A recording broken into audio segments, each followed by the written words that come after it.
Hello everyone, welcome back to my channel. For this video, you can learn how to add social media links on your YouTube channel art. So first we need to log into YouTube and then click your channel, then click customize channel, then click about. Okay, in the lower portion you can find the links that we can add here, our social media links. Okay, here.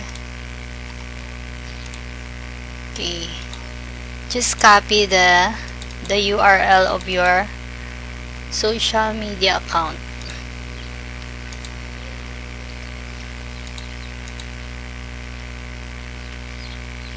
Okay, Ctrl V.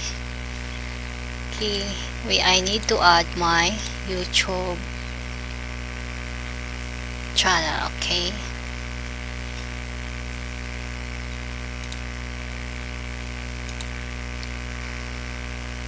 we'll copy the URL. Okay, Ctrl C again, and here Ctrl V. Okay, then here we will type the title. Okay, life and family vlog, and then 5G online shopping and YouTube channel. Okay, then click done. Okay, then try to refresh the site.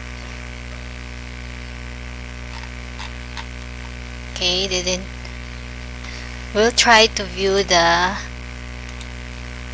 YouTube channel, my YouTube channel. Okay, then here is the links that we added. So we'll try to click this.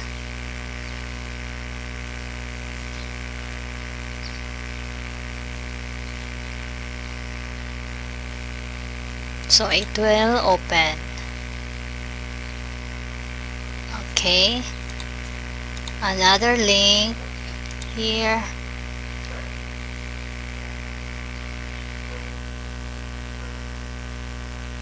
So it will open again, and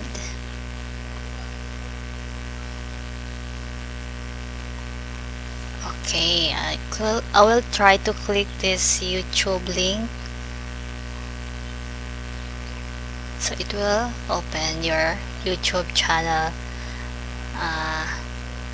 account. Okay, so that's all, and thanks for watching.